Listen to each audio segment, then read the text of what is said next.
அனைவருக்கும் வணக்கம். இனி கோங்குரா பச்சடி இல்லைன்னா சட்னி எப்படி பண்ணுறதுன்னு பார்க்கலாம். சூடான சாதத்தில் போட்டு பிசைஞ்சு சாப்பிட்டா ரொம்ப நல்லாயிருக்கும். ஒரு மாதம் வரைக்கும் வச்சுக்கலாம். இதை ஸ்டோர் பண்ணி வச்சுக்கிட்டோன்னா நல்ல பெரிய பஞ்சு புளிச்ச கீரை இலை இலையாக ஆஞ்சு வாஷ் பண்ணி தொடச்சி எடுத்து வச்சுக்கோங்க. ஒரு கடாயை ஹீட் பண்ணி 1 ஸ்பூன் எண்ணெய், அதில் 1 ஸ்பூன் வெந்தயம், 3 டீஸ்பூன் கருப்பு உளுந்து, 2 டீஸ்பூன் தனியா வரை போட்டு நல்லா வறுத்துக்கணும். இது கூட 20லேருந்து 25 வரமிளகாவையும் சேர்த்து நல்லா பொன்னிறமாக ஒரு தட்டில் கொட்டிக்கோங்க.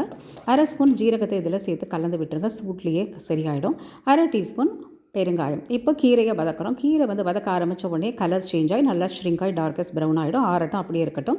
இதை பொடிச்சிடுவோம். இதை பொடிச்சிட்டு 2-3 டீஸ்பூன் எடுத்து வச்சுடுவோம். ஏன்னா காரம் ஜாஸ்தியான என்ன பண்ணுறது, கடைசியில் வேணும்னா சேர்த்துக்கலாம்.